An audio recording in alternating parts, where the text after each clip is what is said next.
আসসালামু আলাইকুম। Welcome to my channel Pinki's gallery. নতুন আরও একটি ভিডিওতে আপনাদের সবাইকে স্বাগত জানাই।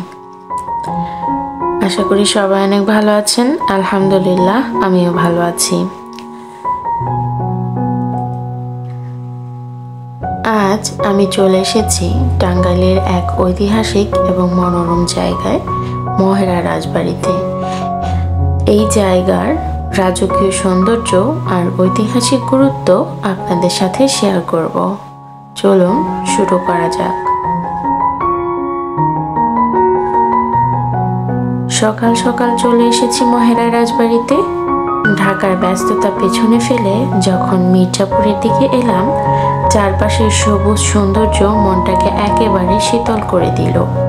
যদিও আমি যেদিন গিয়েছিলাম সেদিন বেশ মেঘাচ্ছন্ন ছিল। এখানে আমার বাচ্চারা বেশ এনজয় করছিল।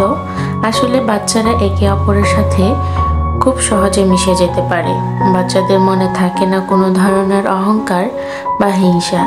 এই কারণেই বোধহয় ওরা একে অপরের সাথে খুব সহজে মিশে যেতে পারে।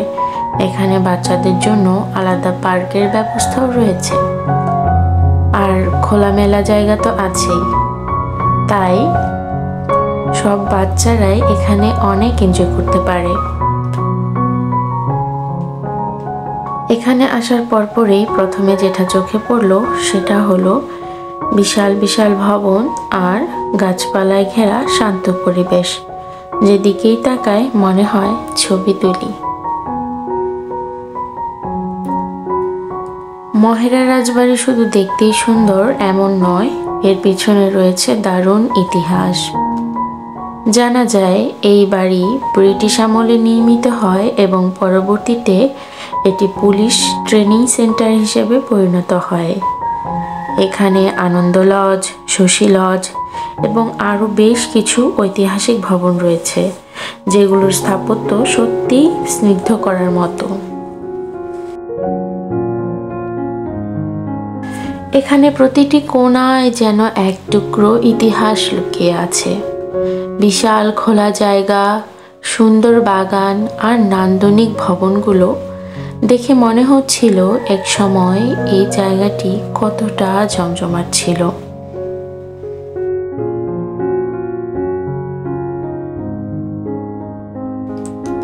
আমার সবচেয়ে ভালো লেগেছে এখানকার পরিবেশ ও স্থাপত্য।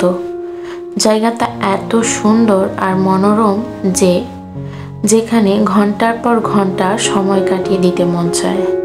যারা ইতিহাসকে ভালোবাসেন তাদের জন্য এই জায়গাটি একদম পারফেক্ট। বর্তমানে এই ভবনটি মিউজিয়াম হিসেবে ব্যবহৃত হচ্ছে। এই মিউজিয়াম রাজাদের ব্যবহৃত জিনিসপত্র রয়েছে এবং কিভাবে রাজারা তাদের রাজত্ব পরিচালনা করত এবং ভবনগুলো কোনটিতে কি করত এবং ধাপে ধাপে ভবনগুলোতে কি ধরনের সংস্কার করা হয়েছে, এই সবই এখানে সুন্দরভাবে লেখা আছে। এবং এখানে মুক্তিযুদ্ধের কিছু সরঞ্জামও দেখা যায়।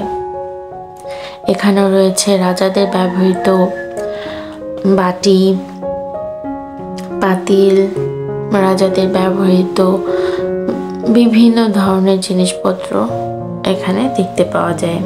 যুদ্ধে ব্যবহৃত হয়েছে এবং সেই জিনিসগুলো এখানে খুব সুন্দর করে সাজিয়ে গুছিয়ে রাখা হয়েছে। কোন ভবনটি কি ভবন হিসেবে ব্যবহার করা হতো সেটাও খুব সুন্দরভাবে এখানে লেখা আছে। এই তো এই চিত্রাঙ্কনের মাধ্যমে রাজার রাজত্বকে খুব সুন্দরভাবে তুলে ধরা হয়েছে।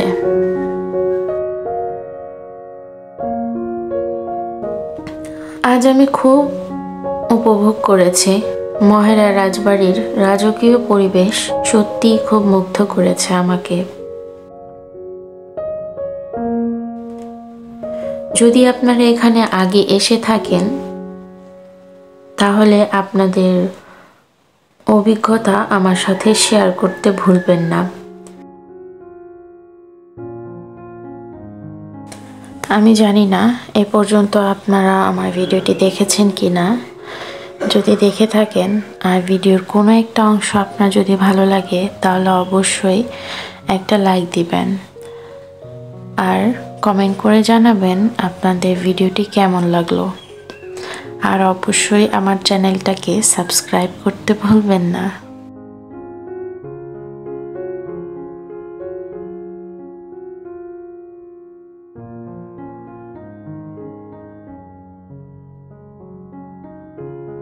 দেখা হবে পরবর্তী কোনো ব্লগে। ততদিন পর্যন্ত ভালো থাকুন, সুস্থ থাকুন। আসসালামু আলাইকুম। আল্লাহ হাফিজ।